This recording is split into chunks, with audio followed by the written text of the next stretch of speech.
จงอิงสำนักเทียนหยวนคารวะผู้อาวุโสสหายทุกท่านหาเรื่อง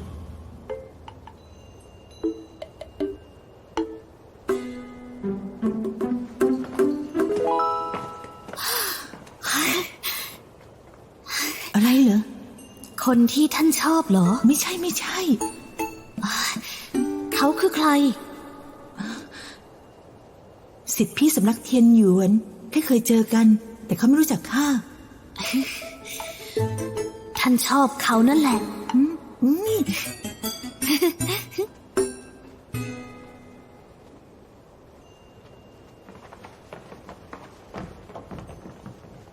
หมอจูสหายไปอาจารย์เจ้าไม่ได้มาเหรอท่านอาจารย์กักตนจึงให้ข้ามาก่อนเมื่อหมอเทวดาซูเปิดเตาหลอมผู้อาวุโสฉาเฟิงจือจะมาแทนท่านอาจารย์อ๋อได้ขออภัยตรงนี้จองแล้วไปจงอิงกล้าแต่ต้องคนเขาหลิงจีเหรอเดี๋ยวเข้าไปเดี๋ยวเข้า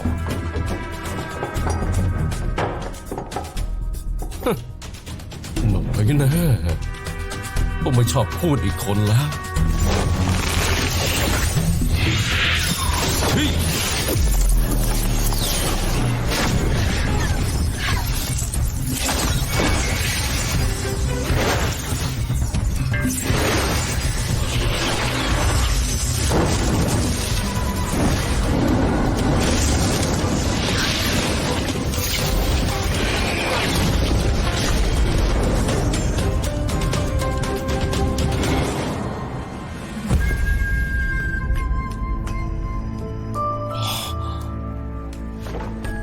โอ้คิดไม่ถึงพลังพี่ชายลึกล้ำถึงเพียงนี้วันนั้นประเมินท่านต่ำไปผู้เจ้ากินเถอะเข้าไปก่อนนะ เอ๊ะข้าก็ขอตัว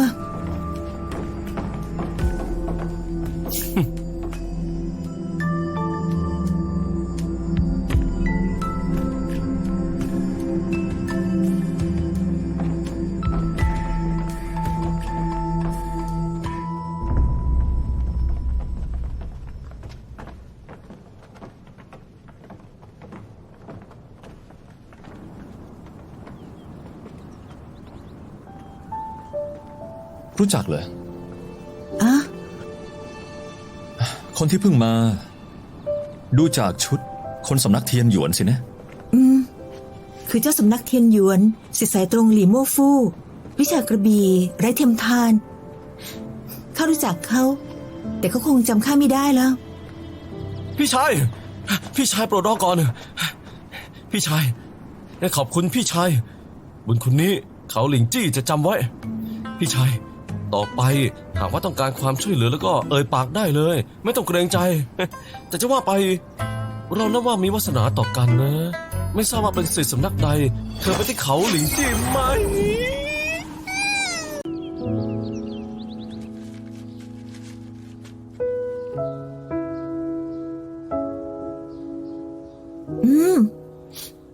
รสชาตินี้แหละไม่คิดว่าศิษย์พี่จะจำได้ซื้อมาจากไหนเหรอมิสหายส่งจดหมายว่าจะล่องแม่น้ำอย่างสีท่องเที่ยวยงตี้และผ่านหุบเขาฉงหลิงแล้วเอาขนมจากเทียนหยวนมาให้เจ้าชิมด้วยศิษย์พี่ใส่ใจแล้วเราเหมือนพี่น้องอย่าเกรงใจเลยสำนักเทียนหยวนกับซินเสียมีต้นกำเนิดเดียวกันเมื่อก่อนอาจารย์อาขัดแย้งกับอาจารย์พาเจ้าออกจากสำนักไปตั้งสำนักใหม่หลายปีนี้ไม่ค่อยติดต่อกันเลยห่างเหินกันไปบ้างแต่ไม่เป็นไรหากสิทธิ์น้องเจอเรื่องลำบากก็บอกข้าได้สิทธิ์พี่วางใจเขาไม่เกรงใจหรอกจริงสิโรงอาหารวันนั้นยอดฝีมืออาวุโสข้างกายสิทธิ์น้องอาจารย์อาส่งมาคุ้มครองเลยเขาเป็นคนหุบเขาฉงหลิงคนหุบเขาฉงหลิงหมอเลยข้าก็ไม่รู้นะผู้อาวุโสลูกเก่งมากวิชาล้ำเลิศวาดภาพก็เก่งวิชาแพทย์ก็พอรู้เหมือนไม่มีอะไรที่ทำไม่เป็นตอนที่เขาเพิ่งมาหุบเขาข้าป่วยดื่มน้ำก็อาเจียนเกือบเอาชีวิตไม่รอดเป็นผู้อาวุโสลูกช่วยข้าไว้ ไม่เพียงดูแลแต่ยังสอนวิชาดุดกลืนมัจฉาด้วย ถ้างั้นพวกเจ้าก็รู้จักกันในหุบเขา ใช่แล้ว เพิ่งรู้จักกัน ดีกับเจ้าแบบนี้เลย ผู้อาวุโสลูกไม่ถือตัว ดีกับทุกคน ช่างเป็นคนประหลาดจริง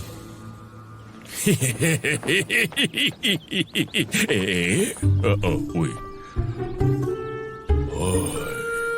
เฮ้ย ๆ หมอเทวดาซู เจ้ามาได้อย่างไร เข้ามาเยี่ยมสิทธิ์น้องสิน สำนักเทียนหยวนกับสินเสียแยกทางนานแล้วนางไม่เกี่ยวกับเจ้าเลย เรียกสิทธิ์น้องอยู่ได้ทำสนิทสนมเชียวโธ่ สิทธิสำนักเซียนต่างเป็นครอบครัวไม่แบ่งแยก ไม่แบ่งแยกเหรอเฮ้ยงั้นข่าวยามาตัดเทียนหยวนไปแบ่งคนอื่นดีไหมล่ะฮะต่อไปไม่ต้องมาแล้วทำจิวเจ๋ยเป็นเขตห่วงห้าม เรือนเมคาคลอยนี้ ก็เป็นเขตห่วงห้ามด้วยเหม็นขี้หน้า หมอเทวดาซูสิทธิพี่ไปถ้ำครั้งก่อนเพื่อช่วยท่านนะ เจ้าให้เขาพูดเอง ครั้งที่แล้วข้าทำผิดกฎจริง แต่ข้าก็ห่วงความปลอดภัยของท่านจริง อะไรกันจะรู้อนาคตเหรอรู้ว่าข้าจะมีอันตรายวันไหนหรือดวงตาคอยจับจ้องหุบเขาฉงหลิงทั้งวัน มีอะไรเคลื่อนไหวก็ไม่อาจจะรอดพ้นสายตาของเจ้าอืม ๆ วันนี้แดดแรง ถ้าหมออารมณ์ร้อนไว้วันหลังข้ามาเยี่ยมใหม่ วันหลังก็ไม่ต้องมาแล้ว ดูอืมท่าทางลับๆล่อๆดูแล้วก็ไม่ใช่คนดีอะไร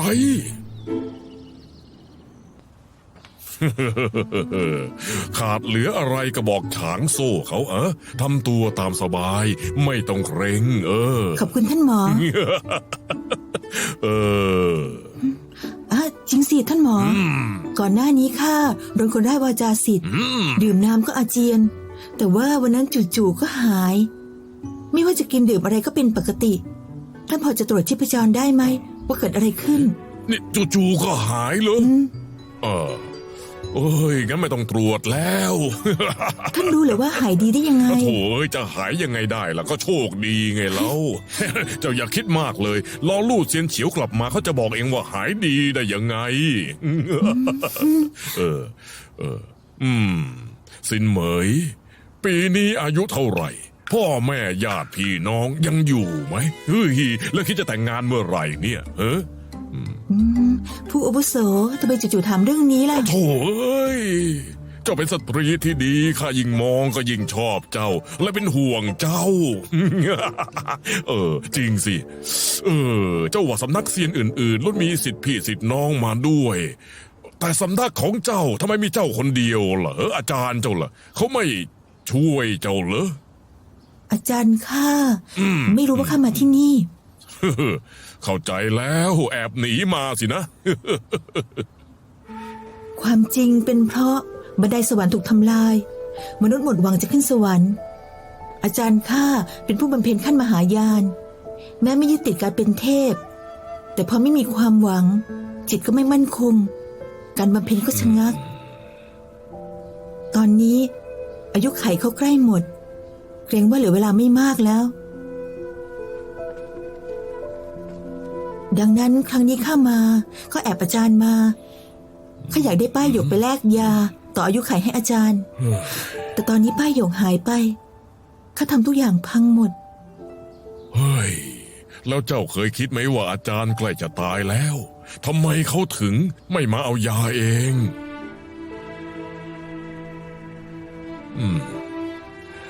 เฮ้ย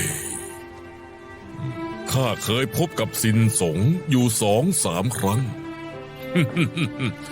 อาจารย์เจ้าน่ะใจร้อนฉุนเฉียวง่าย แต่เป็นคนซื่อตรง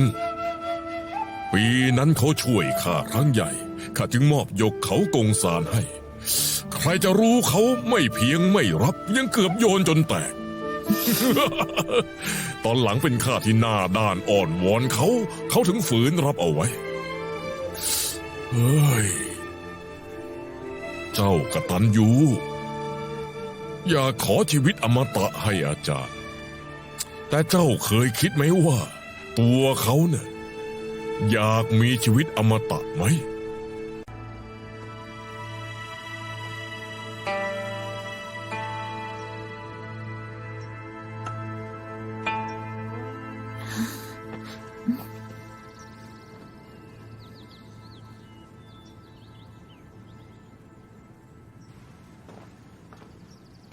สิทธิ์พี่ไป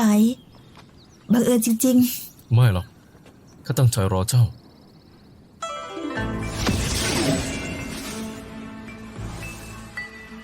อาวุธนี้สิทธิ์น้องน่าจะรู้จัก เมื่อก่อนท่านปรมาจารย์ได้เดินทางใช้วิชาเต๋าฆ่าอสูรสุริยันจันทรา หัวเป็นนกหางเป็นงู มี2 หัวมิติ2 ข้าง ขนสวยเงางาม ครึ่งหนึ่งดังแสงสุริยัน อีกครึ่งหนึ่งดังจันทรา ท่านปรมาจารย์สังหารมันชิงแกนผลึกดึงขนของมัน และใช้วิชาลับหลอมมันขึ้นมาจนได้แสงคู่สุริยันจันทราศาสตราวุธ2 ชิ้น แสงสุริยันข้าได้รับสืบทอดมา สิทธิ์น้องเป็นสิทธิเอกศาสตราวุธแสงจันทรานี้ อาจารย์อาได้มอบให้กับสิทธิ์น้องหรือไม่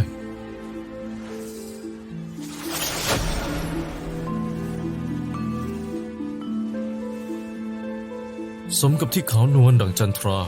เยือกเย็นดังสายลม ๆ สิทธิ์พี่จะสื่ออะไรกันแน่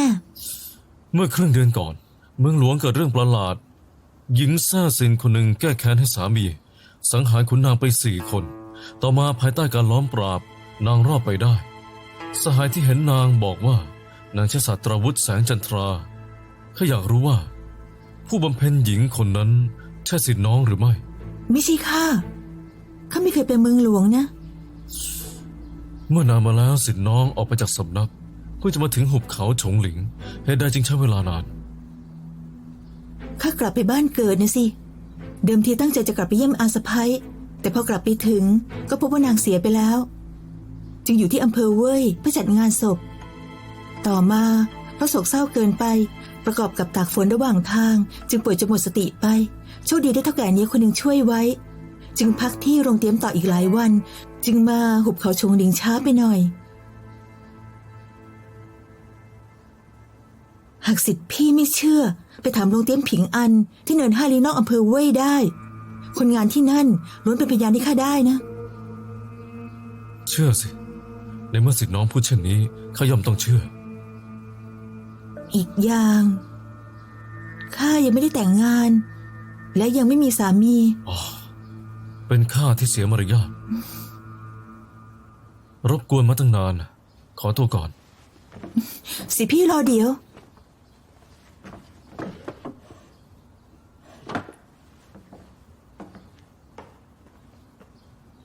ท่านอุตส่าห์นำอาหารบ้านเกิดมา อาหารอร่อย แต่น้ำใจยิ่งกว่าข้าไม่รู้ว่าจะตอบแทนท่านอย่างไรจึงขอมอบป้ายหอมชิ้นนี้ให้ท่าน ป้ายหอมนี้ก็ทำเองกับมือทำจากไม้จันดำหอมละมุน แล้วยังไล่ยุงแมลงได้ ขอบคุณสิทธิ์น้อง สิพี่ไปพี่ไป ไม่มีอะไร แค่อยากแวะมาดูเจ้าหน่อย อาหารจะเย็นแล้ว เจ้าไม่กินเหรอ ไม่เจอ2-3 วัน สีหน้าไม่ดีเลย ท่านป่วยเหรอ เจ้าล่ะ มีอะไรจะให้ข้าไหม ไม่มีนะ นั่นคืออะไร อันนี้ไม่ได้ นี่จะให้คนอื่นนะ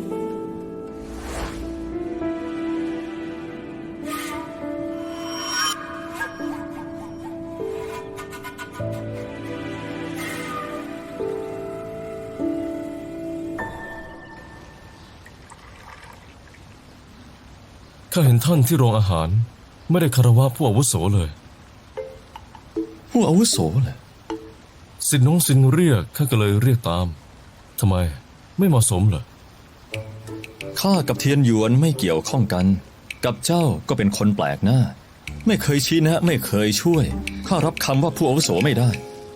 ข้ากับสินน้องซินมาจากที่เดียวกัน ท่านดูแลนางดีข้าย่อมรู้สึกขอบคุณคนรู้จักกันก็เริ่มจากเป็นคนแปลกหน้า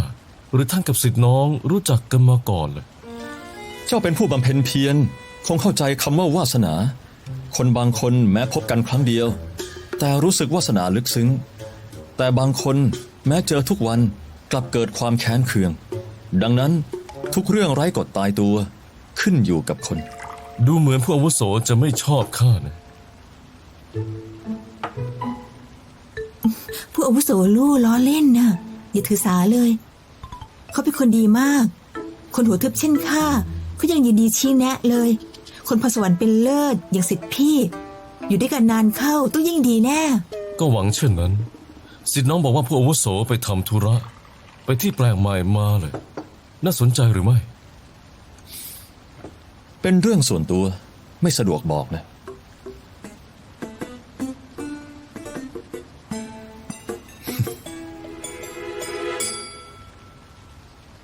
ท่านว่าภูเขาหินผาได้เยี่ยมมากฝีแปรงทรงพลังเส้นเฉียบคมแต่ใช้หมึกดำวาดภาพไล่สีขาวดำดูจืดชืดไปหน่อยยิ่งต้นไม้ใบหญ้ากับดอกไม้บนเขานั่นหากใช้สีแต่งแต้มจะไม่สวยขึ้นเลย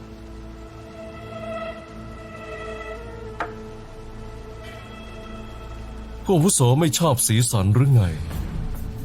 ไม่ชอบ เช่นสีครามบนปิ่นเจ้า ก็เป็นสีที่ข้าเกลียดที่สุด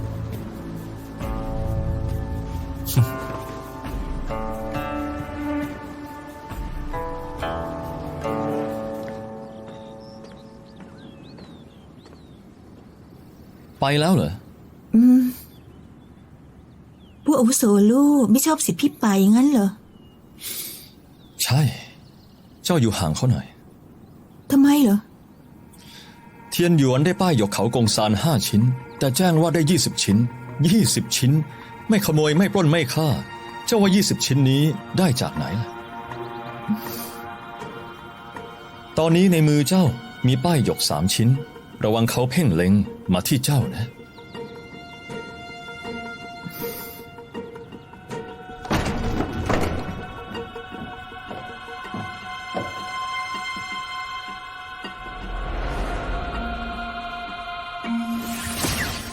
สีสันเมืองหยวนหลิงสลาย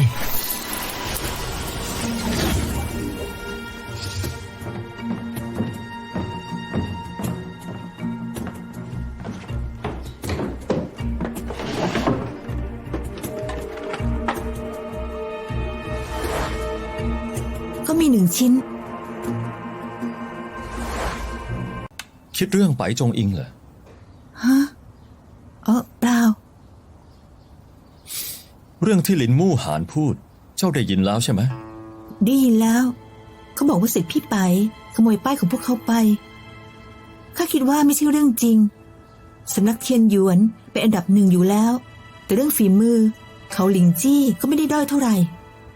หลายปีมานี้พวกเขาไม่ถูกกันมาตลอดอีกอย่าง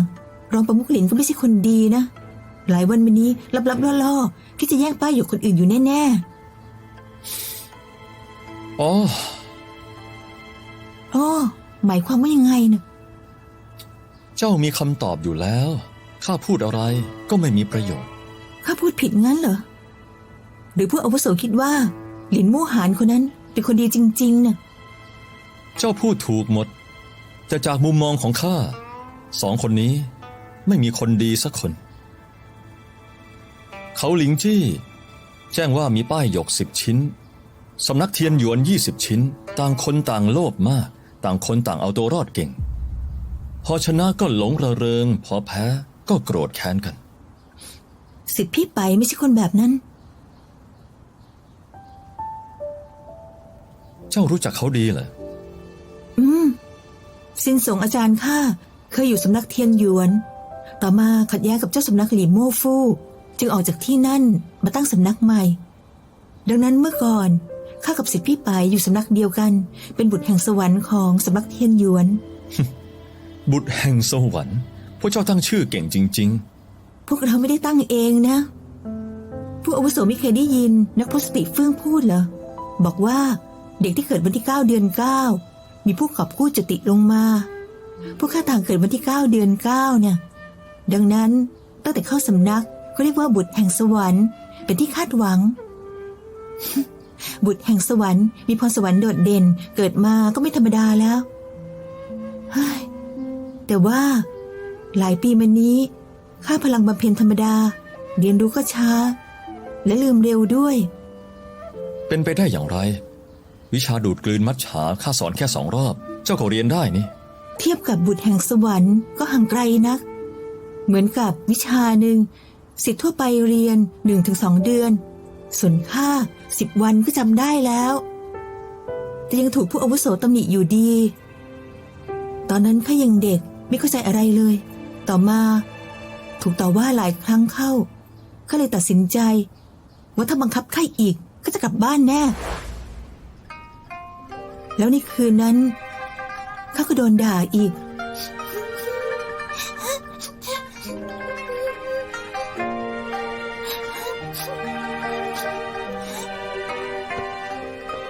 ข้าออกทางประตูหลังเลือกทางที่เปลี่ยวที่สุดลงเขา ไม่คิดว่าเวลานี้จะมีคนมาฝึกอยู่ที่นี่ ผู้คนบอกว่าศิษย์พี่ไปฉลาดมากพรสวรรค์เลิศสามารถจำวิชาได้ไม่ลืม ใช้อาวุธเป็นทันทีที่จับ ในคืนนั้นข้าเห็นเขาซ้อมกระบวนท่าที่ธรรมดามากกว่า500 รอบ จนฟ้าสาง หลังจากนั้นข้าก็ไม่คิดจะออกไปอีกเลยเนี่ยทุกครั้งที่ข้าเรียนไม่ได้ หรือท่องไม่ได้ข้าก็จะนึกถึงคืนนั้น นึกถึงเงาของศิษย์พี่ไป เห็นแบบนี้แล้ว พวกเจ้าไม่มีพรสวรรค์จริง ฮะ ๆ ไม่มีเขาโครงผู้กอบกู้สักนิด ผู้ใดกำหนดว่าผู้กอบกู้ต้องเก่งแต่เกิดล่ะ ความขยันไม่คู่ควรงั้นเหรอ อยากลองไหมล่ะ ท่านมีวิธีเหรอว่าใครคือผู้กอบกู้ ทดสอบสายตาเจ้า ฮะ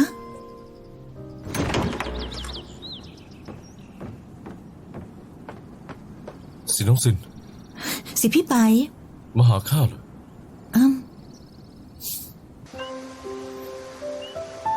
ภูเขาฉงหลิงอากาศอบอุ่น เขียวขจีทั้งปี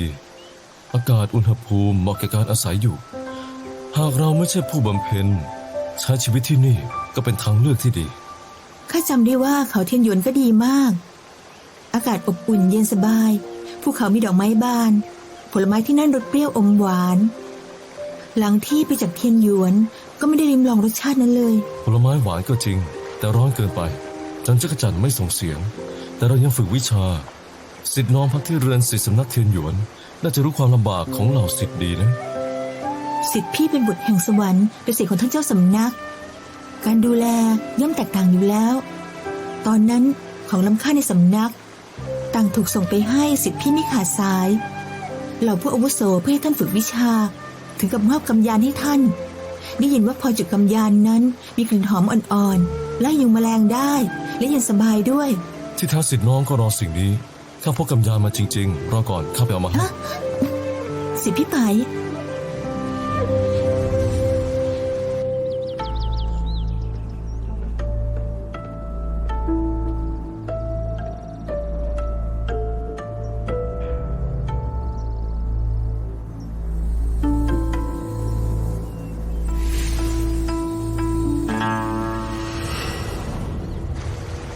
ศิษย์พี่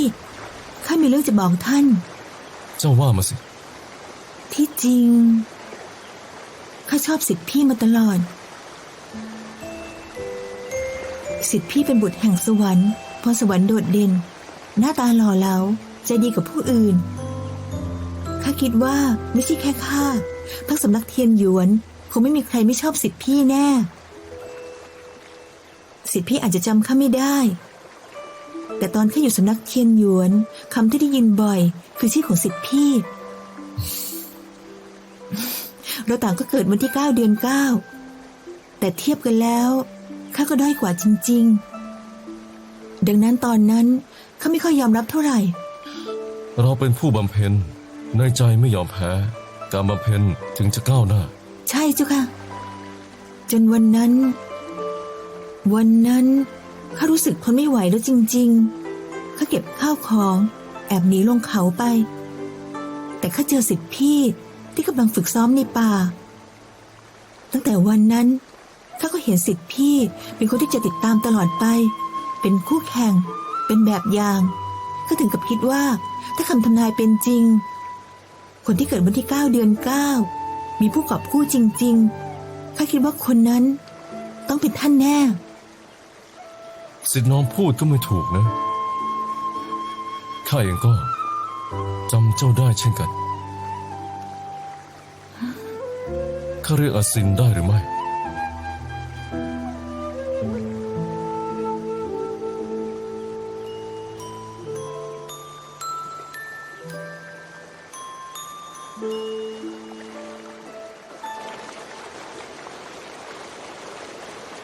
ข้าได้ยินผู้อาวุโสซินเรียกเช่นนี้นึกว่าเจ้าเชื่อซินจนวันประลองยุทธเห็นชื่อเจ้าในทะเบียนรายชื่อซินเหมยแต่ข้าว่าอาซินดูสนิทมากกว่า สิทธิพี่ไปข้ามีเรื่องอยากถามท่าน เจ้าว่ามาสิ ท่านคิดว่ายาอมตะดีหรือเปล่าเนี่ย แน่นอนสิ ชีวิตยืนยาวไม่ตายจากโลกเป็นความสามารถของเซียน ตอนนี้ถูกหลอมรวมในยาวิเศษเพียงกินเข้าไป ก็เป็นอมตะได้ ผู้บำเพ็ญต่างก็ปรารถนาจะไม่ดีได้ยังไง ถ้าอย่างนั้นสิทธิพี่อยากได้มากเลย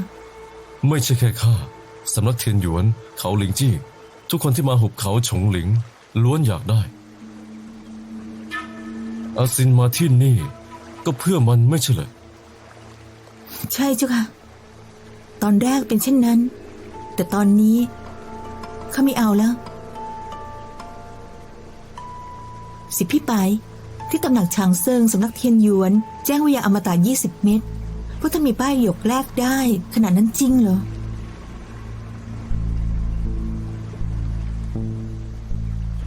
หน้าที่ยิ่งใหญ่เป็นของยอดฝีมือของล้ำค่าเป็นของผู้แข็งแกร่งอีกอย่างสำนักเทียนหยวนช่วยเหลือหุบเขาฉงหลิงมากมายอย่าว่าแต่แก้วแหวนเงินทองของทางโลกเลยแม้แต่ศาสตราวุธและสมุนไพรก็หยิบได้ตามใจป้ายหยก20 ชิ้นนี้ สิทธิพี่ท่านพูดดูเหมือนยิ่งใหญ่มากในเวลาสั้นๆคงเข้าใจไม่ได้ไม่สู้ข้าถามง่ายๆแล้วกันนะ ได้สิ สิทธิพี่ไปท่านเป็นคนข้าผู้อาวุโสใช่เหรอ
หยิบฉวยไม่ขอคือโจรท่านเป็นถึงผู้อาวุโสกลับทำตัวเช่นนี้เหรอ หยิบฉวยไม่ขอคือโจรแล้วฆ่าคนชิงของล่ะเรียกว่าอะไร โปรดระวังคำพูดแม้ท่านสนิทกับหุบเขาฉงหลิงก็ไม่อาจดูหมิ่นสำนักเทียนหยวนได้ เข้าใจแล้วทำได้พูดไม่ได้ ป้ายหยกเป็นของสำคัญไม่ว่าผู้อาวุโสเป็นใครจุดประสงค์ใดวันนี้หากไม่ส่งป้ายมาเกรงว่าคงออกไปไม่ได้ ป้ายเขากงซานไม่มีเจ้าของ เจ้าได้มาอย่างไร ก็แย่งจากข้าแบบนั้นสิ เสียมารยาทแล้ว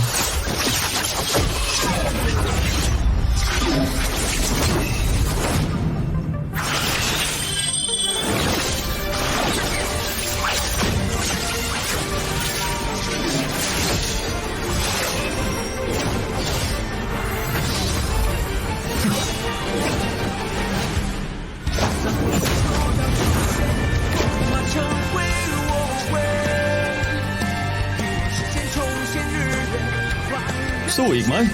สู้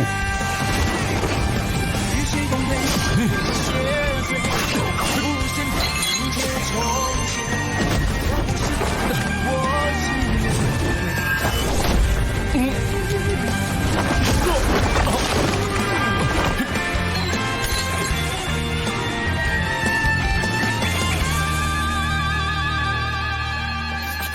ลูก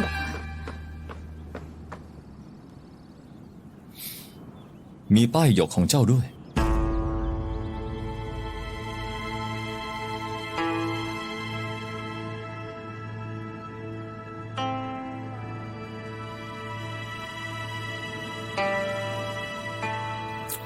ข้าเอาของไปแล้ว เจ้าควรดีใจนะที่เจอข้า ถ้าเจอคนที่โหดเหี้ยมเหมือนกับเจ้า เจ้าคงจะไปปรโลก พร้อมใช่เอิญแล้ว อาวุโสคิดดีแล้วเลยหากท่านออกประตูนี้ไป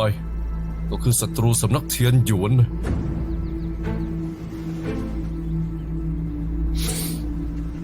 เจ้าจำไว้ให้ดีละคนที่แย่งของเจ้าคือข้า หากสำนักเทียนหยวนมีอันใดมาหาข้าได้เลย อย่าไปหาผิดคนละ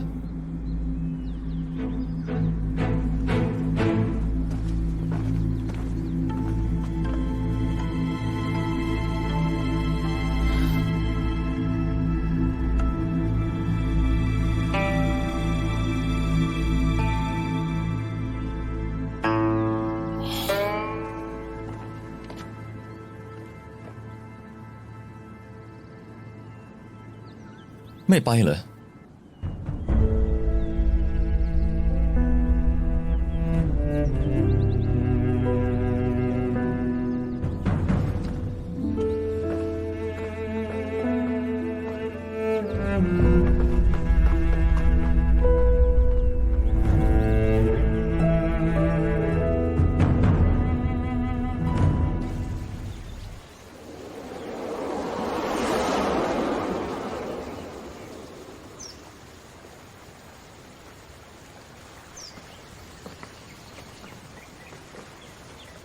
เห็นชัดแล้วใช่ไหม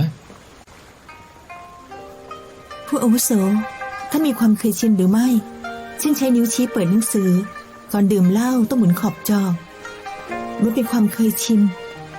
ข้าคิดว่าข้ากับสิทธิ์พี่ไปคือเคยชินข้าชินที่ต้องมองเขา เห็นเขาเป็นแบบอย่าง มองเป็นความคิดถึง แต่ความเคยชินเปลี่ยนยากเหลือเกิน เปลี่ยนตอนนี้ยังทันนะ คนอย่างเขาจิตใจไม่บริสุทธิ์ วิธีการก็ไม่สะอาด หากเจ้ามีความคิดอื่น ก็เริ่มคิดดีๆ ตั้งแต่ตอนนี้เลย ข้าไม่มีแล้ว จริงเหรอ ไม่ได้คิดจริง เจ้ากล้าพูดไหมว่า เจ้าไม่เคยชอบเขา ๆ ข้าคิดนิดหน่อย เขาเป็นศิษย์เอกของเจ้าสำนักเทียนหยวน ไม่มีทางชอบข้าหรอกข้าได้แต่คิด แต่ไม่กล้าทำอะไร